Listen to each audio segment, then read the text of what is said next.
नासिक महानगर पालिका की लापरवाही की तस्वीरें। नासिक में एनएमसी का पानी दुरुपयोग के खिलाफ अनोखा प्रदर्शन। नासिक में कई दिनों से पानी सप्लाई की पाइपलाइन टूटी होने की शिकायत देने के बाद भी पाइपलाइन सुधरी नहीं है। इसके विरोध में नासिक के एक उपभोक्ता ने लीकेज पाइपलाइन में नहाकर विरोध प्रदर्शन किया। एक तरफ नासिक में भीषण जल संकट की तस्वीर सामने आ रही है, जहां बूंद बूंद पानी के लिए लोगों को संघर्ष करना पड़ रहा है। वहीं दूसरी तरफ नासिक जी महानगर की लापरवाही की तस्वीर। यहाँ पर रोज हजारों लीटर पानी का दुरुपयोग हो रहा है। नासिक से विजय सोनवड़े की रिपोर्ट। थोडा खड्डा झाला आहे। उद्या पाणी येणार नाहीये, नाशिक शहरात पाणी टंचाई आहे आणि हा पाणी वेस्टेज होतोय. हा पिण्याचा पाणी आहे, हा डायरेक्ट चेंबर मध्ये चाललाय. कॅमेरामॅन दाखवा जरा. म्हणून पाण्याचा अपव्यय होत आहे, म्हणून आम्ही इथेच अंघोळ करून हा पाणी वाचवतो आहे,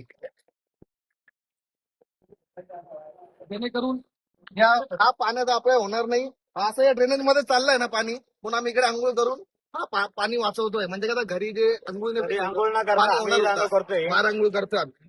एवढं घराचं पाणी एवढं वाचल सांगू टाकतात. लई मजा येते. कसं आहे, पाण्याचं म्हणजे नाशिककरांवर लई मोठा जल संकट आलेलं आहे.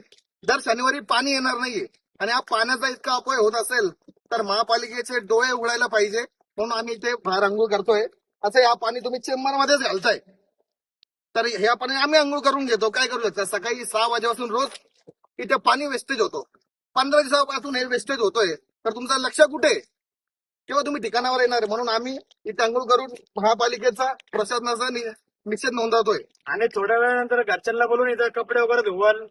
हा, असं ड्रेनेज मध्ये पाणी टाकतंय, तर ते पाणी जरी लोकांच्या कामी येईल. वेस्ट होऊ राहिलं आता ते. हा, त्याच्यापेक्षा घरच्यांना इथं घेऊन येतो. पाणी पुरवठा विभागाला मी इशारा येतो, 12 वाजेच्या आत हे लिकेज जर तुम्ही दुरुस्त नाही केला तर वाडागावातील सर्व लोक इथे येऊन भांडे कोंडे सगळे इकडे धुतील. कारण असंही तुम्ही हे पाणी ड्रेनेज मध्येच घालताय, तर ते पाणी जरी लोकांच्या कामी येईल. चला, धन्यवाद. मी अंघोळ करतो आता.